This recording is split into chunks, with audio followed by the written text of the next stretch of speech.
So this is my dad, y'all. This is my dad. He's 81. He is so awesome. He looks like he's 70. I'm a little bit bothered. He's got a girlfriend my age, so that tells y'all in case I got him. This is my daughter. This is my grandson, Landon. This is my daughter-in-law, Jessica, and this is my 2-year-old grandson, Cooper. My beautiful and handsome son, Spencer. That's me, and there's my husband, Gary. This was at my niece's wedding in Tyler in June.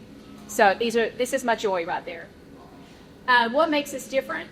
So what I love about Comfort Keepers, what makes us different is that we are going beyond just keeping people safe and secure. There's so many companies out there that they can keep you safe and secure, but we're doing more than that, okay? That is what is different with us. So I love Comfort Keepers. I've been in there, this is, like I said, 22 years. And everyone, this is my mama. And she has vascular dementia, and try not to cry. But I moved her last year in October to Grand Prairie, and she's in an Alzheimer's unit. She has a vascular dementia. I know I've said that before, but y'all, it's the worst kind of dementia that you can have. It's the one that is angry, very mean. She'll know me for like a few seconds, and then the longer I'm there, she doesn't realize who I am. So she's in a beautiful place. I feel good about where she is. All the ladies there say that I'm their daughter, so it's kind of fun to go there because they all say, "Oh, it's my daughter." There's only 13 residents we're seeing that, so it's a very good place. So if you ever have that opportunity that you need me to help you find the loved one in a place, please reach out, because I have done my homework and I can tell you where we don't want to go. So the brand promise, Comfort Keepers elevates the human spirit for today's seniors and their families through a unique, individualized approach to care that helps seniors thrive and achieve greater well-being by fostering everyday positive moments, connection, and a more purposeful life, no matter their age or acuity. And this is me with my grandkids. I just love them so much. So I just thought I got to throw in another picture of a bit with them. Our approach. So the way that I approach this with my families, pretty much people call the office and say, "Hey, I need help with my mother, my dad, my grandma," and that's when that conversation starts. So we send them kind of a welcome to Comfort Keepers email, tell them about how things are. Say, Kesta probably got that this week. But so after that, they look and see if they want to make the next step, which is call me and let me go into the house and sit with them. Sometimes those assessments take 2 or 3 hours and I get nothing for it. It's okay. It isn't just about the money for me. But I sit with the families, we talk about really what's going on. I set up an individualized care plan. It's not a cookie cutter. Okay, everybody gets this little piece of paper. We're doing exactly, very individualized what they need for what their care needs are. And you know what, we talk about AI technology. That is really coming into play for my business right now. There's so many tools out there. We offer those also. So if you have someone who needs technology help, you do not know how many parents that we care for, they can't even turn on their cell phone. They don't know if it's charged. They can't find things. We have a lot of caregivers that we're doing a lot of technology during the day with them. And we do a lot of FaceTime calls. I mean, that's awesome because people live out of state, so we help them with that. It just making sure that they have on their life alert so that they are safe when we leave. We make sure it's charged, that it's on. We also sell that. So if you have someone that maybe they're not ready for Comfort Keepers, but they want to have that life alert and the fall button, we offer those as well. We have medication systems where you can load them and then they'll automatically put it on a timer and they'll drop the medicine for the families as they can't take it out unless they take the first dose. It'll also call the daughter and say, "Your mom hasn't taken her medicine." So that's a really good benefit. You don't even have to use Comfort Keepers to use that technology. So ask me about that if you have someone you might be interested. Because a lot of people go to the hospital. Our clients are going to the hospital because they're over or under medicating. That is the number one reason we have ER visits, that urinary tract infections. So our difference is our caregivers are selected for empathy and trained in senior care and bringing clients daily doses of joy. I need someone that's happy. I want you to be bringing joy to the house. I want you to go in there, open up those windows, turn on some music. Let's have a wonderful day and bring joy, not just let them sit in front of this television. They can do that when we're buying, okay? So the average cost of care right now, oh man, y'all, it's gone up so much. Believe me, I know, but it is expensive right now. My insurance is my most expensive. It's awful. But we have to have it, and I pay it gladly.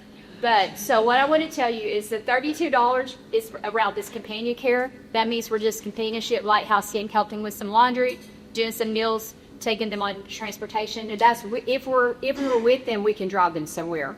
If you need someone to get to a doctor appointment, and that is exactly where I call Godfrey. Godfrey and I work together a lot. I've actually connected him with some really good resources with hospice agencies, and he's amazing. So we can help with errands like doctor's appointments and stuff while we're in the home. When we get into that $38 range, that's when we're into this personal care part.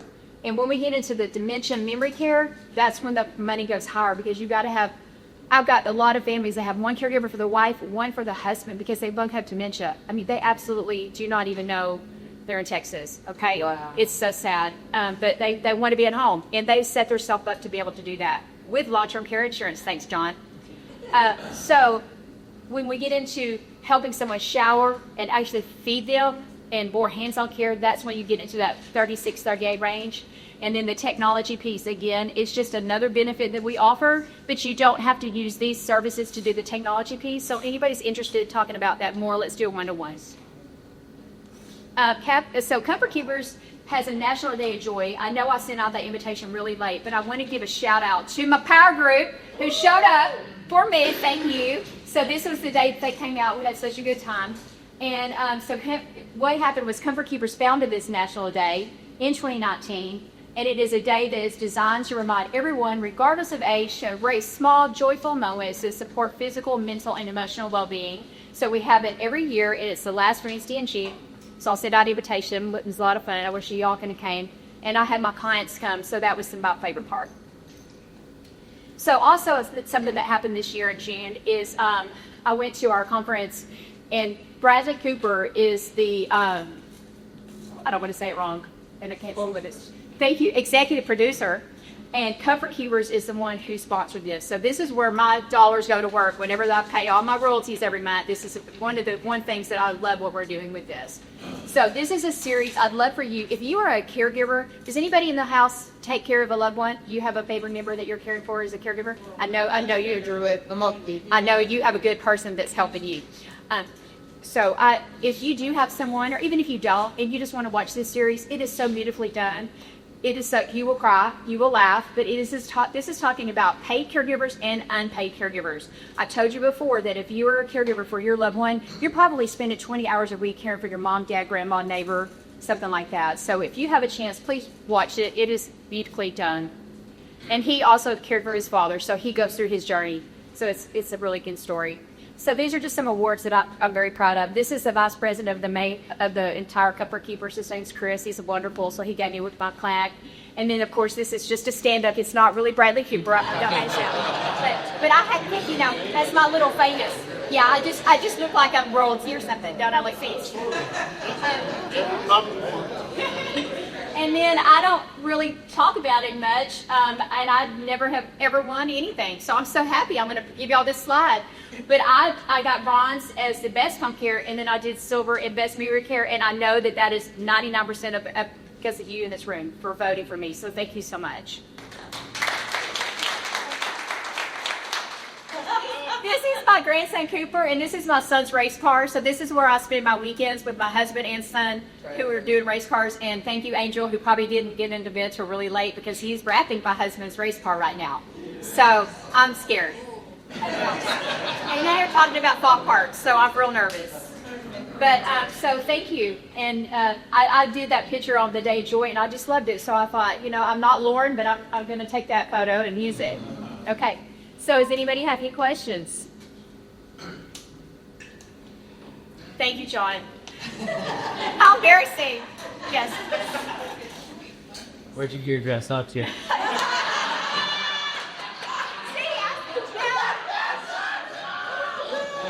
What was the biggest reservation when people come to use you and your services? Like, what keeps people from using you? Like, let's say somebody is already taking care of the family member or whatever. Why would someone not use you? Probably price. But I'm just going to tell you, you pay now or you pay later. Because when you're using a private caregiver, so many things can go wrong, guys. They don't show up. Here's stuff. I can't tell you the stories that I hear about that. It is going to be the price. They just can't get past that barrier. But if I'm good at my job, and I'm not gushy, but I'm going to tell them the good and the bad, the pros and the cons. Usually when I go, if I don't get a client and I do an assessment, I'm up against maybe 3 or 4 companies because they're really doing that. Our consumers are doing their own work. Okay, it's expensive and they're trying to find out, okay, where they want the most bang for their buck, right? But what I will tell you is they usually, if they're going for price, they're going to use that cheaper one, and I give them 3 months And I'll say, okay, I'll see you in 3 months. I already know. I know who they're going to use, and I know that they're going to come back to me because it's the quality of the caregiver. Plus, they're getting me 24/7. I'm the owner, and I'm involved. Like, I'm the daily operation. So I think that's the difference. And I'm going to tell you something real quick before I leave. Oh, sorry, and go ahead. Oh, so I was going to say, what does the educational effort look like? Because my grandma passed earlier this year. She went from being healthy, she's going up and down stairs her last Thanksgiving, and then she had a slip, and then like nothing was the same. And so I'm thinking like, are there ways for like family members to be able to kind of maybe get an early track on, so that maybe they could bring someone in earlier? Because I feel like that was kind of a big shock. Wait, too late. Yeah. Wait, too late. Yeah. So the caregivers.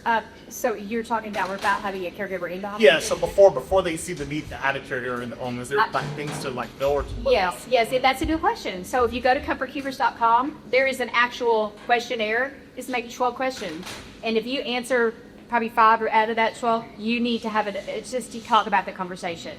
So to have an in-home care assessment, there's no charge for that. Okay. Yes. How often do you reassess your clients? I reassess every 3 months.